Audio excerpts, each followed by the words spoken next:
Good evening. What's up? Welcome to Way of Fishing. This is a real quick video because I haven't been posting, but I haven't been posting because I've been fooling with this thing. I am actually really close to being done. I think that actually this boat may leave the house Sunday. This boat has been at my house a very, very long time. But those of you who have never done this before, this is a lot of work, even a super simple budget build like mine. If this is your first time watching one of these videos on Way of Fishing about this boat does not have rod lockers, does not have a live well, it doesn't have hatches with LEDs in it, it does not have any of that. This is a budget build built to go fishing, okay? So this is Bass Lover's boat. He's got other boats, he's got kayaks. This is just a Jon boat, right? And we just decided to keep it as a Jon boat. But I want to give you guys a quick walkthrough and update on where I'm at so far. So I'm gonna flip the camera around and we're gonna walk and talk. So what you see here is the hatches that I have painted to seal. Real quick, I mean, one of the reasons it took me so long is because I initially tried to seal this with with fiberglass resin. That was a mistake. That shouldn't have been done. And I ended up having to reseal it with paint. Then we bought bad paint. I'll put a picture of it up somewhere, maybe on my social media or something, or just a YouTube post. But that paint, after 4 coats, you can still see the wood. It didn't cover anything. So then I had to buy more paint. So this board, like this one right here, actually has 2 coats of fiberglass resin and then probably 7 coats of latex on it. Like, it's ridiculous.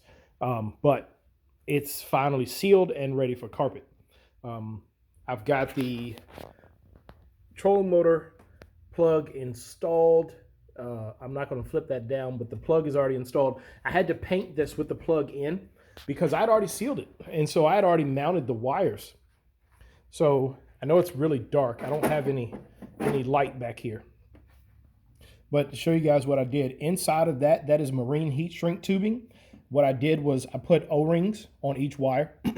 Then I used a 1/4-inch stainless bolt and locked those 2 O-rings together. They're not going to move. And then I put marine heat shrink tubing on top of it and heat shrunk the entire thing. And I really didn't want to take that apart to do the paint. So the marine shrink wrap tubing is a lot different than the regular stuff you use because it shrinks, I think, like 3-to-1 or 4-to-1, and it has an adhesive in it that will actually, I probably can't get it to focus, a little bit right there, but it has an adhesive that will actually liquefy like a hot glue and seal out moisture in that shrink tubing. So the positive and the negative are both done that way. This one is for the 36. I'm not using that, so I taped it off just to close it off. All right. Right here, you actually have the connection for the Lowrance depth finder, and that's going to come up through this hole. So once I carpet it, the Lowrance will sit on top of that. Sorry for clearing my throat. When this lays down, there's a lip right here that the trolling motor plug is on that'll come down and meet the deck, which is back there against the wall with the trolling motor recess and the 2 hatch doors open, and it's all painted, ready for carpet. I do have to put the pedestals in, but again, this is stuff that I think I can do in a day. I plan on trying to knock this out on Sunday. This wire right here is for the depth finder. There's nothing, this space is not going to be utilized. Okay, so there's nothing that's going to be under there sliding around that's going to hit this wire. It's not really protected, but again, we're not going to have rod lockers on this boat, so I'm not concerned about anything hitting that. This area won't be utilized. Okay, the front bench is cut out. All right, so inside of that, what we're going to do is you will have a hatch here and then another hatch there. And then right here is actually the support where the pedestal seat will sit. So all of that is aluminum frame. That's not going to budge. That seat's not ever going to move. The screws will not loosen. It'll be through the wood and then through the aluminum under there. You have a fuse box here. So here's your hot coming off the battery. Again, there's heat shrink tubing on the O-ring. This is locked down with the nut. And then here is the positive for the depth finder. This is the positive for the switch box, which is going to come around here.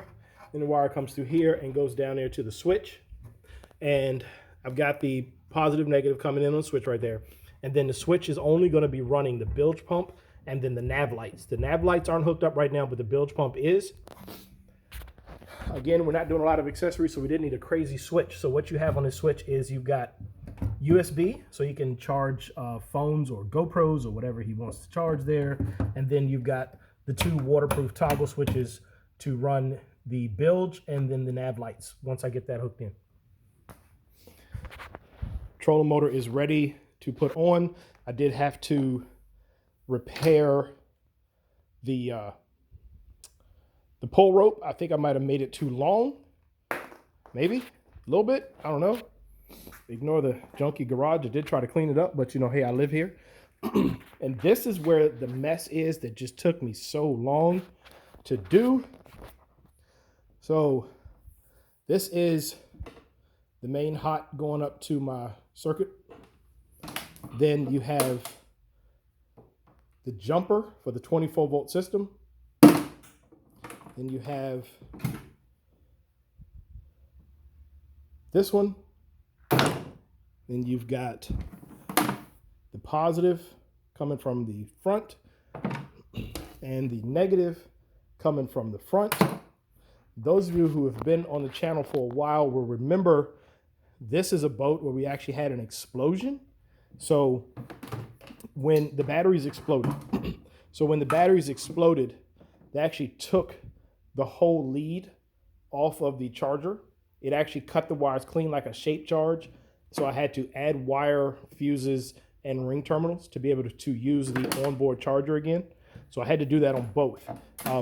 What happened on this boat is actually both of the batteries exploded like crazy violently. Like it literally almost took my brother's life when this boat exploded.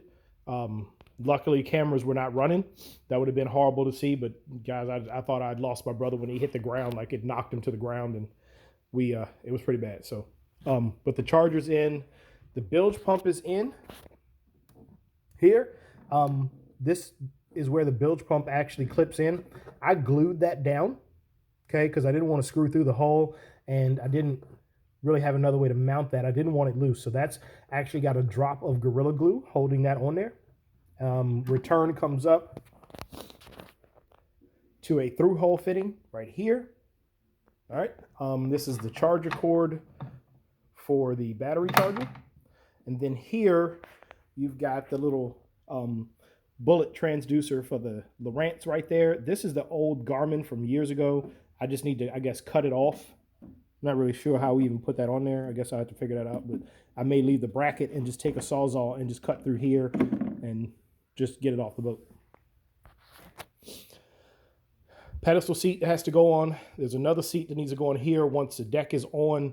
And when we get the finished product, I will show you guys. But again, it's been a while because like most of you, this thing takes money and you don't always have the money. And so sometimes you have to pause and then wait and then come back and then buy things and then wait and then come back. Like right now we're waiting for the batteries, bilge, depth finder, wood, seats, wiring, all that's in.